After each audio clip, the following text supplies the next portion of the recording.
Mas agora, às 2h34, eu quero desejar uma boa tarde a ela, nossa primeira convidada de hoje, Gabriela Gomes Reginato. Um beijo para você, muito obrigada, viu, pela sua participação. Olá, boa tarde, Mariana, boa tarde, pessoal. Obrigada novamente aí pelo convite, é um prazer sempre, né, falar do aleitamento, ainda mais nesse momento tão especial, né, que a gente está da pandemia, um momento de novos rumos.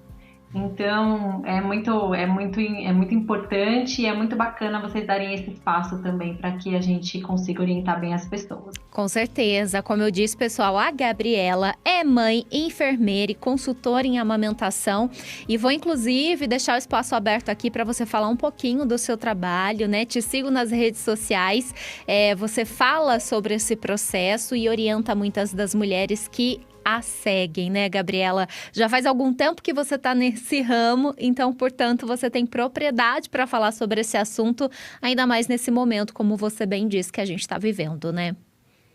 Uhum. A amamentação, quando a gente fala, né, de amamentação, a gente pensa só no bebezinho ali, a mãe, no pós-parto imediato, mas a amamentação, ela é um processo longo, né, que começa ainda lá na gestação, quando o nosso corpo está se preparando para esse novo momento. Depois tem a fase do bebê, quando o bebê chega de fato, que a gente vai entender de fato quais são as suas demandas. E depois o processo vai se estabelecendo, né, mês após mês. Depois vem a introdução alimentar, o retorno do trabalho da mãe, né, que com a pandemia isso ficou um pouco diferente, né. Acho que agora a gente vai ter um novo momento aí de retomada e depois finalmente o desmame, né. Então, o objetivo desse trabalho, né, dessas orientações com a consultoria é justamente dar o apoio e as orientações pertinentes para cada fase, né? A gente pode ter também as intercorrências no decorrer do processo, enfim, fissuras mamárias, mastites, né? Que também precisam de orientação, né? Então, é um trabalho que eu já venho fazendo há 5 anos e agora, né, com as redes sociais e esse espaço digital, né, que a pandemia trouxe para a gente, é mais uma oportunidade para a gente poder entregar orientações e conteúdos aí de qualidade para os pacientes e para as famílias. Com certeza. Agora, falando sobre esse retorno ao trabalho, né? É possível essa mulher voltar a trabalhar e continuar amamentando? E aí eu vou além na primeira pergunta dentro dessa. De quanto em quanto tempo que essa mulher ela amamenta o bebê, o recém-nascido? Uhum. Então, a gente não tem uma receita de bolo, né, Mariana? Assim, acho que a primeira coisa que é importante, acho que a gente falar é que a amamentação em si, ela é padrão ouro, né, de alimentação do ponto de vista mundial, né? A gente tem aí as orientações de todos os órgãos mundiais e também do nosso Ministério da Saúde aqui no Brasil, de que os bebês sejam amamentados pelo menos até os 6 meses de forma exclusiva, né? E depois, pelo menos até os 24 meses, ou seja, 2 anos de idade do bebê, de forma complementar à alimentação, né? A alimentação começa ali por volta do 6º mês.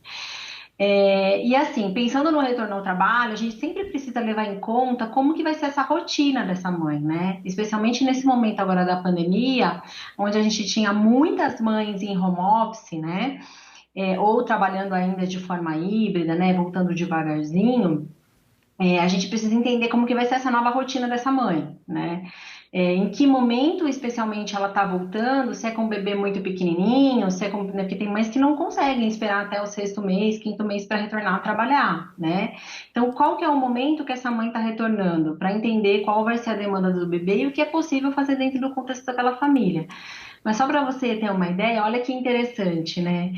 O Ministério da Saúde fez um estudo agora por conta da pandemia, né, avaliando os índices de aleitamento, né, por conta que as mulheres teoricamente estariam mais em casa, né, as mulheres que tiveram bebês durante o período da pandemia foram bastante.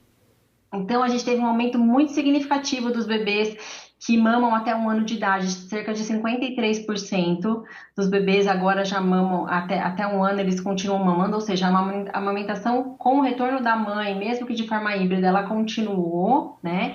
A gente também teve um aumento importante de tempo que os bebês até 6 meses mamavam, então em torno de 45% de aumento, isso é muito bom, assim, uma amamentação exclusiva.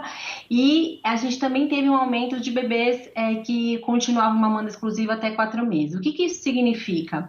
Significa que as mães, as famílias e até as empresas conseguiram encaixar o processo da amamentação dentro desse novo contexto. Por quê? Porque é uma situação, é uma condição de saúde pública também.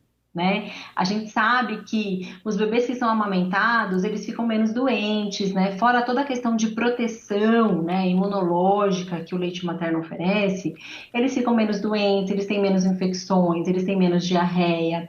Lá na frente, tem muitos impactos na vida adulta, do ponto de vista de diminuição de risco para diabetes, diminuição do risco para obesidade, melhor adultos que têm, inclusive melhores QIs, tem novos estudos que estão aparecendo também, né, que quando vai avaliar o desenvolvimento desse adulto que foi amamentado, ele é diferente daquele adulto que não foi amamentado, enfim. Então é um processo que realmente ele está sendo trazido à tona, né, e também por conta da questão do Covid, né, do fator proteção Covid, né, tanto para a mãe quanto para o bebê. Respondendo à sua pergunta, depois dessa pequena introdução que eu fiz aí, a gente não tem uma receita de bolo, né? De quanto em quanto tempo. O que a mãe precisa fazer, essa mãe que está retornando ao trabalho e ela quer continuar amamentando, ela precisa olhar para essa rotina dela, né? Entender que rede de apoio que ela vai ter. Então, esse bebê vai para a escola? Não. Esse bebê vai ficar com uma avó, com uma tia, com uma vizinha, com uma babá? Não. Ou com o pai?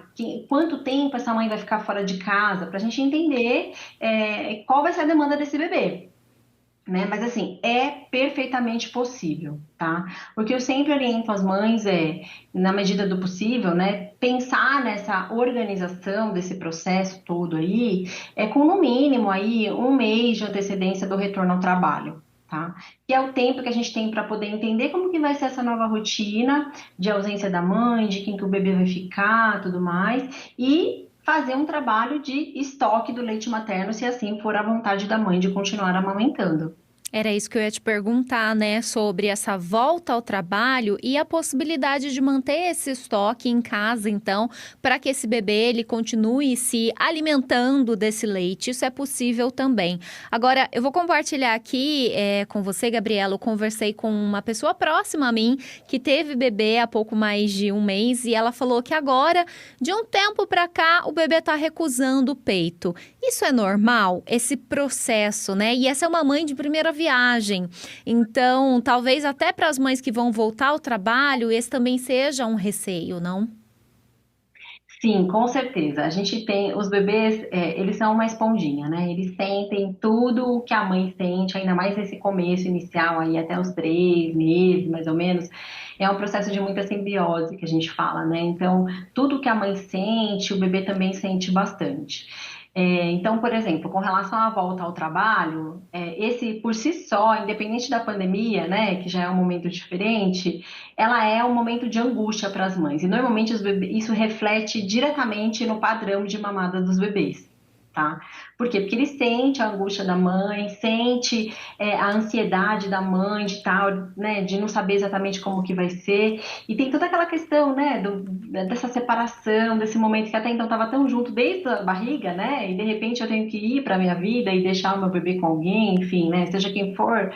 Então, esse é um processo que acaba gerando muita angústia, tanto no bebê quanto na mãe, e isso pode se refletir sim no comportamento de mamada. Essa é uma situação falando da questão da volta ao trabalho.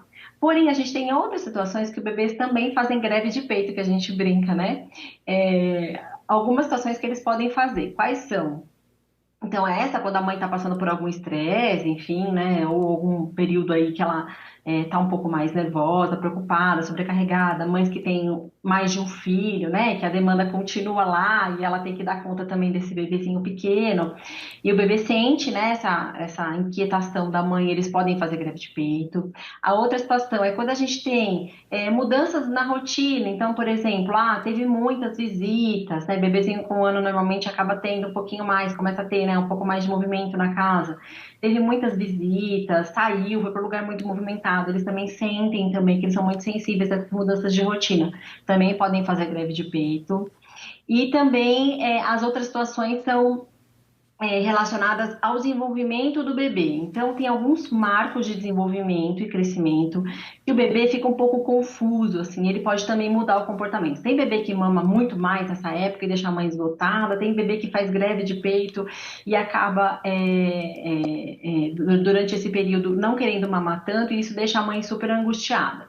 Então, depende muito, assim, mas isso pode acontecer quando faz parte do processo, tende a melhorar em 2, 3 dias, tá? O que eu sempre oriento as mães quando isso começa a acontecer é calma, respira, muito contato pele a pele com esse bebê, né? Conversa com seu bebê e é para isso ir voltando ao normal por volta de 2, 3 dias, no máximo 4 dias aí.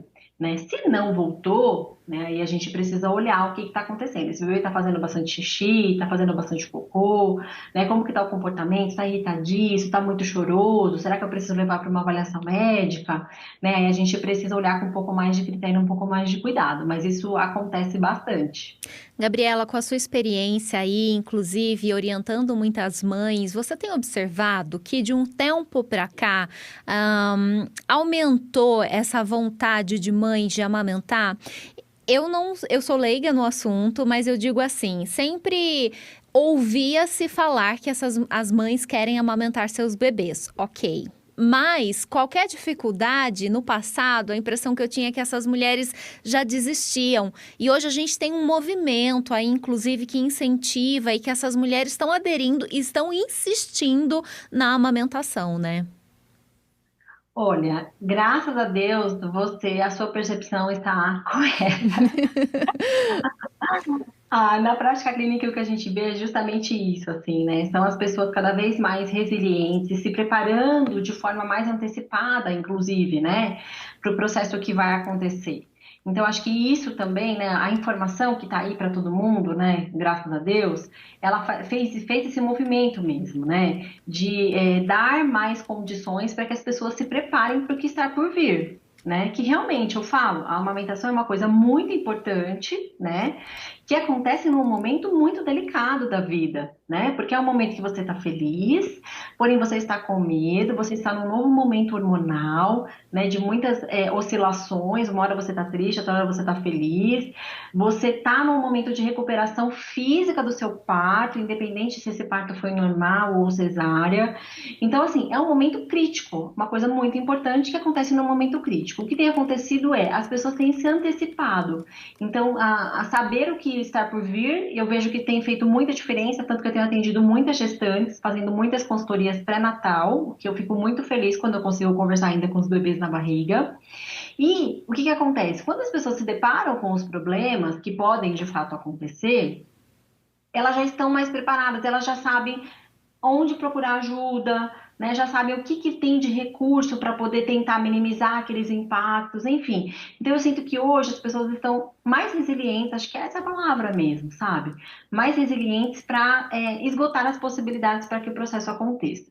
Eu sempre falo que assim, o processo é sim importante, acontece num momento muito delicado da vida, mas a gente sempre precisa colocar na balança, né? O bebê e a mãe, eles têm que estar bem, eles têm que ter esse equilíbrio. Se um lado está sofrendo, se o bebê está sofrendo por alguma questão, tá perdendo peso, não tá dando certo, ou a mãe tá com o mamilo todo fissurado, com mastite de repetição, que é aquela infecção na mama, isso precisa ser revisto, sabe? Por isso que eu sempre falo assim, tem a expectativa e tem a realidade no momento que a coisa está acontecendo ali, né? O ao vivo, né? Uhum. Porque a gente se prepara, claro, né? Põe o guarda-chuva na bolsa. Olha, vê que vai chover, mas a gente não sabe como que vai ser essa chuva, né? Mas a gente já sabendo, o guarda-chuva estando ali, a gente fica mais tranquilo, né? E eu vejo que hoje as pessoas estão nesse movimento de tentar esgotar as possibilidades, mas sempre fazendo esse equilíbrio entre a expectativa e a realidade. Essa é uma das principais coisas que eu tenho como objetivo no meu trabalho, sabe? É desmistificar um pouco essa coisa do romantismo, primeiro, do tem que, né? Acho que a gente precisa muito olhar a condição real e o que é possível dentro daquele contexto. Então, por exemplo, eu quero continuar amamentando, mas vou voltar ao meu trabalho, vou ficar 12 horas fora de casa e eu quero continuar amamentando exclusivo. Olha, eu vou sentar com essa família e vou falar, olha, a gente vai precisar fazer um estoque, assim, assim, assado. Isso vai demandar muito da mulher, Cada né? caso é um caso, né? Cada caso é um caso, né? Tem situações que a gente pode continuar a amamentação, sim, mas aí talvez de forma mista e com a ajuda do pediatra, entendeu? Então, enquanto a mamãe está com o bebê, ela amamenta. Quando a mãe não está com o bebê, o bebê recebe fórmula, mas tudo isso orientado devidamente pelo pediatra. Então, assim, eu sempre falo, não pode ser aquela coisa sofrida, no sentido assim, eu vou. Porque pensa, voltar ao trabalho nesse momento já é uma situação crítica, né? Ter o peso de eu tenho que continuar amamentando também não pode ter esse peso, entendeu? Então, por isso a gente precisa trabalhar esse equilíbrio e fazer o que é possível. O meu objetivo no trabalho ali com as famílias é justamente encontrar esses caminhos, sabe? Abrir as possibilidades. Olha, dentro desse contexto a gente tem essa possibilidade. Por qual que a gente vai começar? Né?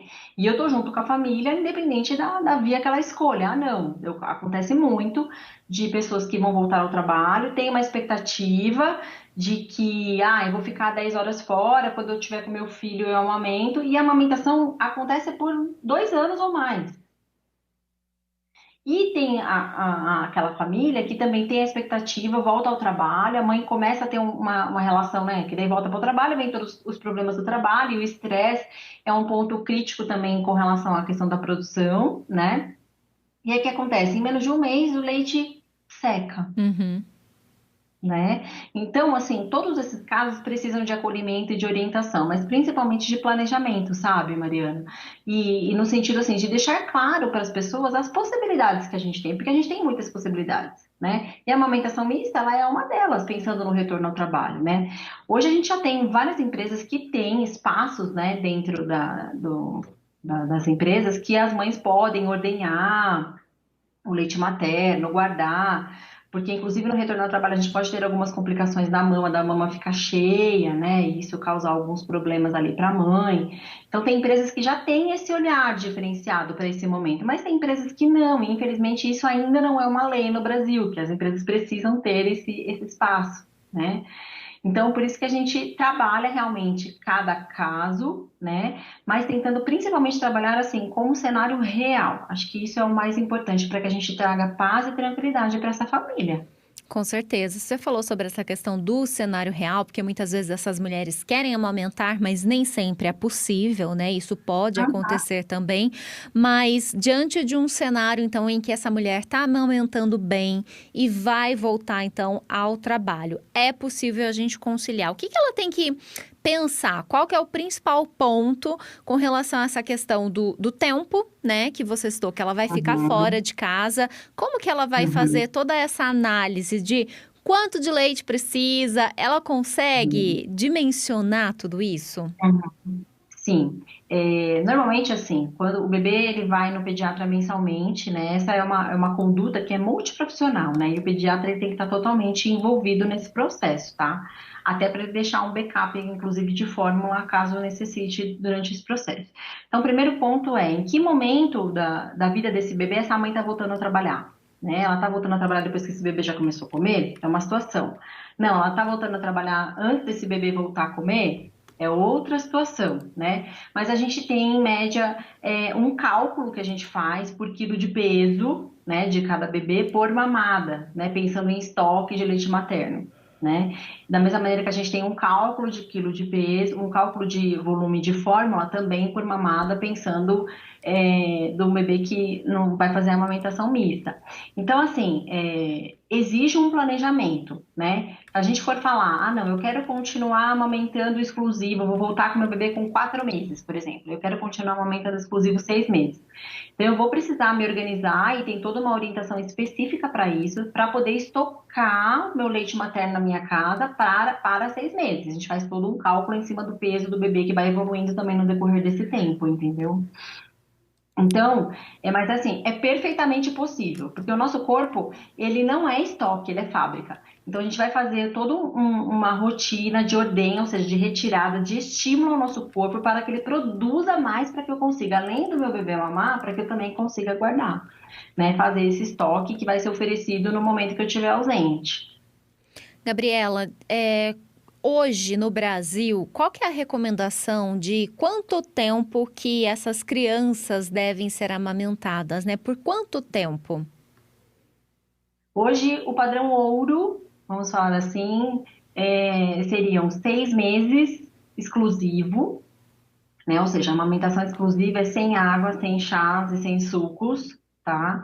E depois, com 6 meses, entraria a alimentação, né, de forma gradual, como orientada lá nos cadernos do Ministério da Saúde e também devidamente pelos pediatras, né? E aí a alimentação ela entra como complementar ao aleitamento até 1 ano. Aí a partir de 1 ano a alimentação ela vira a principal fonte, né, nutricional e o leite materno vira a segunda, vira o complemento, na verdade, né? Então é isso, assim. E daí seguir amamentando até 24 meses ou 2 anos ou mais, né? Então 6 meses exclusivo e depois até 24 meses ou mais, né? Mas a gente sabe que as nossas políticas públicas ainda estão caminhando, né, com relação a isso, assim. A gente tem todo um trabalho para fazer para poder conscientizar que, de fato, esse tema é um tema de saúde pública, né? Tanto para as crianças quanto para as mulheres com relação à diminuição do risco de câncer de mama, né? O tanto que a gente tem de gasto aí no nosso sistema de saúde com relação a isso. Agora, especificamente sobre a questão do Covid, a gente tem os estudos, né, como uma doença nova, né? Os estudos estão começando a caminhar agora, mas a gente sabe que as mães que foram vacinadas passam, né, através do leite materno, alguma proteção com relação ao Covid-19 para esse bebê, né? Então, que também acaba protegendo ele e toda a família, porque ele ali é o mais vulnerável, né? Pensando no movimento vacinal. Enfim, então, assim, é um ponto de saúde pública que precisaria de mais atenção, né? Pensando do ponto de vista de estratégia mesmo, para que essa mãe conseguisse executar, entre aspas, aí o padrão ouro, né? A gente sabe que na vida real isso é difícil de acontecer e isso acaba também causando muita angústia nas mães, sabe? Por isso que eu acho que a gente precisa equilibrar muito a realidade, né, com a expectativa e também a cobrança da sociedade, né, do que tem que ser feito, enfim, né? Isso precisa ser muito bem balizado, né? E é um Mas de fato a gente momento, perdão, falta, né? Falta. é um momento muito sensível também, né, dessas mulheres. E ainda mais quando a gente fala dessa retomada ao trabalho, deixar o bebê em casa ou até mesmo na creche, enfim. É muito complexo, né? A gente tá falando aí sobre sentimentos também. E como você bem disse, né, os bebês, eles estão diretamente ligados a essas mães e eles sentem tudo. Agora, Tudo. Gabriela, eu até pedi pro Neto, que é o nosso sonoplasta, colocar aqui no nosso GC o seu Instagram, para que o pessoal conheça um pouco mais do seu trabalho, Amar e Alimentar Consultoria, né? Lá você posta sobre amamentação, traz dicas e você tá com um trabalho também diferente agora, que é um grupo no WhatsApp para as mulheres que estão com dúvidas. Aliás, eu divulguei, uma amiga já pediu o contato, ela acessou o grupo, já faz parte. Eu tô vendo que vocês estão trocando bolas lá, porque as mães, muitas vezes, elas trocam essas informações e aí você pode fazer esse auxílio, né? Exatamente. Além do Instagram, né, que é uma coisa que eu estou começando ali, né, apesar do tempo de atuação já ser um pouquinho longo, o Instagram é uma coisa um pouco nova ainda para mim na consultoria, né? Mas eu senti a falta, até por conta da pandemia, né, dessa questão da troca entre as pessoas, né? Porque infelizmente também, até por uma questão também da pandemia, muitas pessoas não têm acesso, né, ao serviço da consultoria, né? E as pessoas se sentem muito sozinhas nesse momento. Então eu falei, não, eu vou criar um grupo para poder de fato orientar e que as pessoas possam de novo, sabe, começar a trocar experiências e eu vou ali mediando, né, e dando as orientações possíveis dentro daquela possibilidade. Então eu criei um grupo que chama Help, Amar e Alimentar.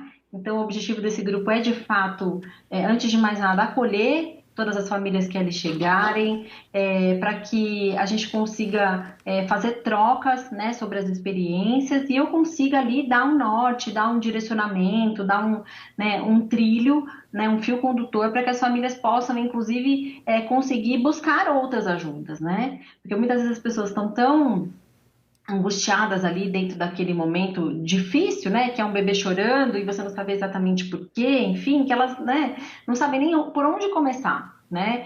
Então o objetivo desse grupo é justamente esse, está sendo uma experiência bem bacana. Quem quiser fazer parte, é um trabalho voluntário, né, gratuito, obviamente. Quem quiser fazer parte, pode me chamar, o meu site está lá no meu Instagram, pode me chamar no WhatsApp, que daí eu mando o link.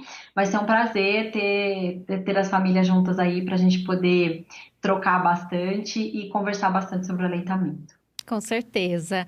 Quando for mãe, vou buscá-la, viu? Aliás, inclusive durante a gestação, para fazer todo esse Isso. acompanhamento. É, eu vejo, viu, Mariana, assim, é muito engraçado que nesse tempo todo, né, nesses últimos 5 anos, eu tive a oportunidade de fazer um trabalho bem forte pré-natal. E assim, é gritante a diferença de como que a coisa se desenrola quando a mãe já teve uma orientação prévia e daquela mãe que não teve, que acaba procurando ajuda, né? E que bom que a gente tem, né, recursos, hoje tem o laser, né, para poder ajudar a questão das fissuras, das dores, enfim. Mas acaba procurando quando já está num momento muito crítico, né? E assim, é gritante a diferença. É gritante. Então, eu até brinco. Eu falei, nossa, as mães que eu atendo no pré-natal nem precisam de mim no pós-parto. Será que tá certo isso? Mas é esse o objetivo mesmo, né? É empoderar, é dar realmente essa condição para que a mãe caminhe. E, claro, estar lá como porto seguro, caso, né, a coisa não se desenrole da maneira que a gente espera, o que também pode acontecer, porque é o que eu falo, não é só um peito e uma boca de bebê, não é, né? É uma pessoinha que já tem opinião, né? Que tem ali as suas necessidades e tem também ali do outro lado uma mãe que tem também as suas necessidades físicas, emocionais. A gente tem que fazer tudo isso se encaixar, né? Muitas vezes esse encaixe ele não acontece num passe de mágica, né? Ele precisa de um processo para acontecer. Então, é muito bacana. Eu fico muito feliz quando eu converso com as gestantes, mas, claro, também estou de braços abertos para receber todas as mães aí em qualquer etapa aí do processo da amamentação, que, como a gente falou, exige, né, uma orientação, né? Até para desmamar, né, que é uma coisa que é um grande tabu. Ai, desmame, ai, nossa, eu preciso, vou desmamar, eu não quero mais. Sim, essa mãe também precisa de acolhimento, essa família também precisa de orientação, né? Porque se isso não for bem conduzido, lá na frente, isso pode causar um problema para ela, tanto do ponto de vista físico, quanto do ponto de vista psicológico depois, enfim. Todo, né? A cada fase tem a sua necessidade, né? Acho que esse é o ponto, né? E quando a gente consegue atuar, né, com propriedade em cada fase, a gente vê que os resultados realmente são bem interessantes, assim, para a família. A família acaba saindo do processo leve, feliz, tranquila e deixando uma história bacana aí para sua família e para os seus filhos. Com certeza. Gabriela, muito obrigada, viu, pelo bate-papo. Eu vou te chamar Sim, sempre que tá tiver aqui. oportunidade para a gente conversar e, acima de tudo, Pode, orientar pode. essas mães. Combinadíssimo, então, Mariana. Um grande beijo. Fiquem à vontade para entrar lá no meu Instagram. No meu site lá tem o contato do meu WhatsApp também. Tem lá um Fale Comigo diretamente. Sou eu mesma que respondo. E estou à disposição de todo mundo, tá bom? Tá bom, um beijo, obrigada, viu? Um beijo, obrigada. São 3 horas mais 2 minutos agora, 3:02. Daqui a pouquinho a gente vai seguir com esse assunto, mas com uma outra vertente. A gente vai falar sobre a volta das